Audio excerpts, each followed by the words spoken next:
History taker کے پیارے دوستو، ذیشان نقوی کی طرف سے آپ سب کو السلام علیکم۔ تو پیارے دوستو، آج ہم بات کریں گے واٹ ہیپنز آفٹر ڈیتھ کے بارے میں، کہ مرنے کے بعد کیا ہوتا ہے، قبر کی پہلی رات میں مردے کے ساتھ کیا ہوتا ہے۔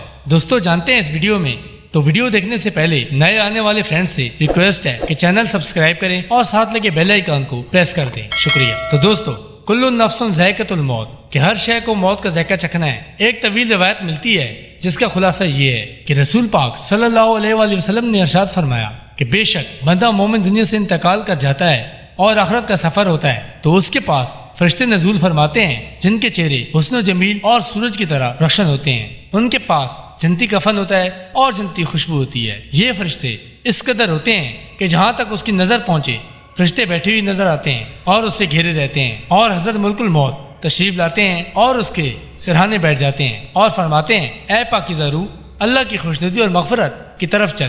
چنانچہ اس کی روح اس قدر سہولت اور بآسانی سے نکل جاتی ہے جیسے مشکیزے میں سے پانی کا قطرہ باہر آتا ہے، بس اسے حضرت ملک الموت لے لیتے ہیں، اور دوسرے فرشتے جو دور تک بیٹھے ہوتے ہیں پل بھر بھی ان کا ساتھ نہیں چھوڑتے، تو اسے لے کر جنتی کفن اور جنتی خوشبو رکھ کر آسمان کی طرف چل دیتے ہیں۔ اس خوشبو کے مطابق حضور پاک صلی اللہ علیہ وآلہ وسلم کا ارشاد پاک ہے کہ زمین پر عمدہ سے عمدہ خوشبو مشک پائی جاتی ہے، ویسے ہی خوشبو ہوتی ہے۔ پھر فرمایا اس روح کو لے کر فرشتے آسمان کی طرف چڑھنے لگتے ہیں، اور فرشتے کی جس جماعت میں بھی ان کا گزر ہوتا ہے وہ کہتے ہیں واہ کیا اچھی خوشبو ہے۔ یہ فرشتے میت کا نام تعظیم سے لے کر اس کا تعارف کراتے ہیں، یہاں تک کہ پہلے آسمان میں پہنچ جاتے ہیں اور آسمان کا دروازہ کھل جاتا ہے۔ چنانچہ دروازہ جب کھلتا ہے تو وہ روح کو لے کر اوپر چلے جاتے ہیں، حتیٰ کہ 7ویں آسمان تک پہنچ جاتے ہیں۔ جب یہ 7ویں آسمان تک پہنچ جاتے ہیں تو اللہ پاک کا حکم ہوتا ہے کہ میرے بندے کا نام الہین میں لکھ دو اور اب زمین پہ اسے لوٹا دو، اور وہ زمین میں سے قیامت کے دن ہی دوبارہ اٹھے گا۔ اس کے بعد یہ روح زمین پر واپس آ جاتی ہے اور میت کے جسم میں داخل کر دی جاتی ہے۔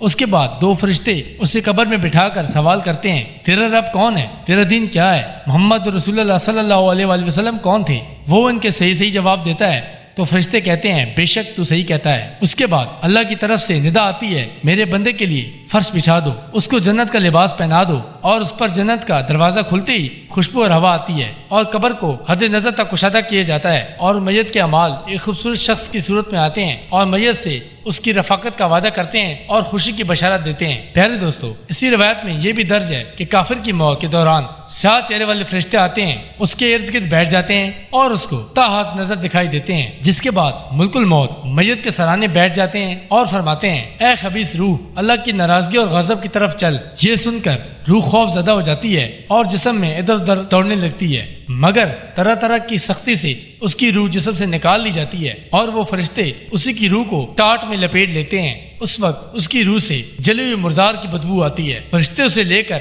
ہوا کی طرف پرواز کرتے ہیں اور وہ دروازہ کھولنا چاہتے ہیں مگر آسمان کا دروازہ نہیں کھلتا۔ حکم ہوتا ہے کہ اس کا نام سجین میں لکھ دو۔ اس کے بعد یہ روح زمین پر پھینک دی جاتی ہے اور جسم میں داخل کر کے فرشتے سوال کرتے ہیں تیرا رب کون ہے، وہ کہتا ہے معلوم نہیں۔ تیرا دین کیا ہے، وہ کہتا ہے پتہ نہیں۔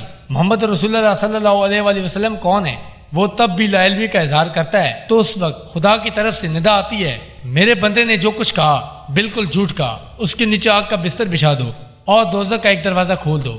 دوزخ کا ایک دروازہ کھلتے ہی آگ کے شعلے لپکنے لگتے ہیں، پھر قبر اسے زور سے دبوچتی ہے اور اس کی ادھر کی پسلیاں ادھر اور ادھر کی پسلیاں ادھر ہو جاتی ہیں۔ پھر اس کے اعمال بد ایسی شکل میں آتا ہے جس کے جسم سے بدبو آتی ہے اور اس کو عذاب اور مصیبت کی خبر سناتا ہے۔ رسول خدا صلی اللہ علیہ وآلہ وسلم فرماتے ہیں کہ جب میت کو قبر میں رکھ دیا جاتا ہے تو قبر کہتی ہے اے بدبخت خراب حال انسان، تو دھوکے میں رہا، مجھ پر شان سے اکڑ کر چلتا تھا، تجھ کو یہ معلوم نہیں تھا کہ امتحان اور آزمائش کا میں گھر ہوں، میں تنہائی، ہیبت اور ظلمت کا مقام ہوں، جہاں صرف حشرات الارض کی لاتعداد ہیں، تو نے میری پرواہ نہیں کی۔ بس اگر مرنے والا نیک ہو تو جواب آتا ہے کہ اے قبر تو دیکھتی نہیں کہ یہ اچھی باتوں کا حکم دیتا تھا اور لوگوں کو برائی سے دور رہنے کا کہتا تھا۔